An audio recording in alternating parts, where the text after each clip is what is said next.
তো দেখো স্নান-টান করলাম। স্নান-টান করে তারপরে যে ফল খেতে মানে ঠাকুরের পুজোর জন্য কলা নিয়েছিলাম, কলা নিয়ে তো অনেকটা নিয়েছিলাম। তো ভাবলাম আমি একটা খাই। আমি এইমাত্র মানে সুস্থ হয়ে একটু কোনোরকম সুস্থ হয়েছি। মুখে তো ভালোই লাগছে না। তো তা ভাবছি একটু কলা আর একটা লেবু নিয়ে এসেছি। মানে আরও আছে, আমি একটা নিয়ে এসেছি যে খেতে পাই কিনা। শরীরটা যেহেতু ভালো না, তোর জন্য খেতেই পারছি না। তো আসলে এই যে কলা খাবে, সুস্থর পরে কলা খাচ্ছি। তাও কলাটা একটু তিতে তিতে লাগছে মুখে।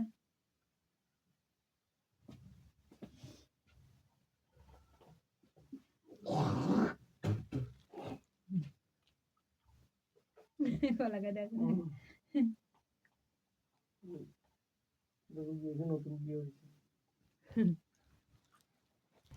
তো বন্ধুরা কলাটা খাওয়া শেষ হয়ে গেছে। কলাটা খাওয়ার পর লেবু খাবো।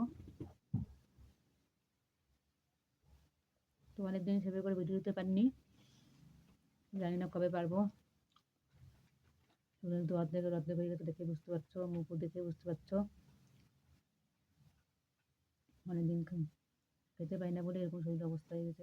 মানে জিনিসপত্র সবকিছুই থাকে কিন্তু তাও খেতে পারি না থাকতে।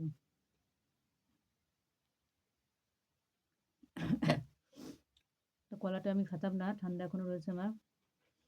কড়া ওষুধ খাচ্ছি, তো ওষুধ খাওয়ার জন্য শরীরটা খুব কড়া হয়েছে। জন্য ভাবছি একটা কলা আর একটা লেবু খাই।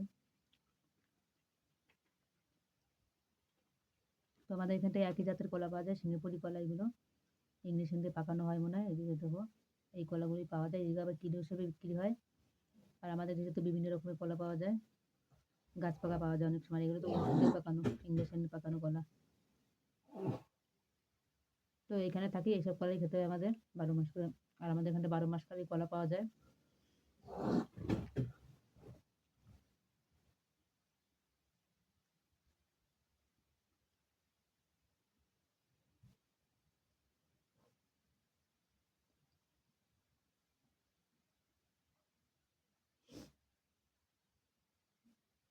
কিছু ভালো লাগছে না মুখে খেতে, তিতে লাগছে কলাটা।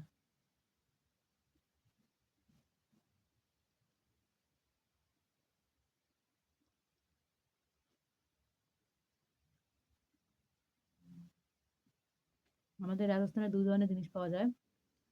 2 ধরনের বলতে কি, শীতকালের সময় একটা আছে কমলা লেবু। এটা যেরকম খাচ্ছে, এটা হচ্ছে কমলা লেবু, দেখো দেখে বোঝা যাচ্ছে।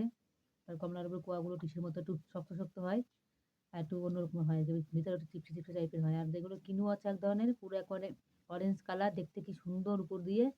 তো সেগুলো খেতে ভালো, একদম খারাপ না, কিন্তু সেগুলো টক লাগে। আর যখন ছুলতে যায় 2-1টা তো প্যাটা প্যাটা হয়ে যায়, মানে যে ঘেটে ঘুটে হাতে লেগে টেগে, সে অন্যরকম একটা ব্যাপার। ওটাকে বলে কিনু।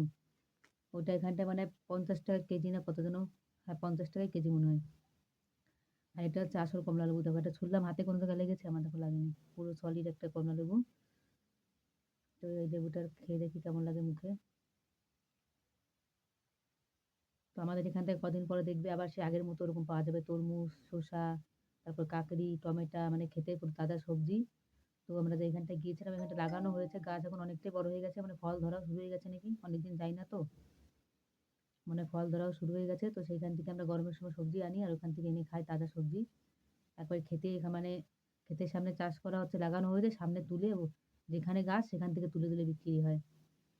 তো আগের বার তো ভিডিওটা আপনাদের কাছে দেখিয়েছিলাম, তো এবার যদি যাই তো অবশ্যই দেখাবো ভিডিওটা, যে এবার কি কি লাগালো ওরা। তো যতই সবজি লাগাক, ওখানে তরমুজটা খুব সুন্দর লাগে খেতে, আর খরমুজটা ভালো লাগে, একবার তাজা শসা, সবকিছুই ভালো লাগে খেতে। কিন্তু আবার ওই ঝিঙেটার দাম বেশি। ঝিঙেটা যতই লাগাক 80 টাকা 90 টাকা কেজি।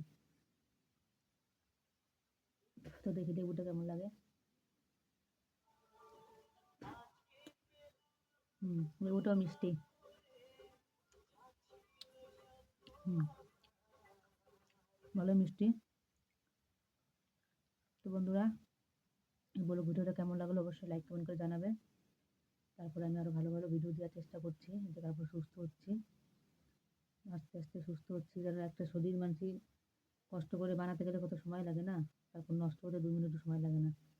দেখো 5-7 দিন খাইনি, কি অবস্থা হয়ে গেছে শরীরে, নিজেকে নিজেই চিনতে পারছি না। মুখ টুক চোখ মুখ বসে কেমন হয়ে গেছে, মনে হচ্ছে অন্য একটা কল্পনা চলে এসেছে, আমি না।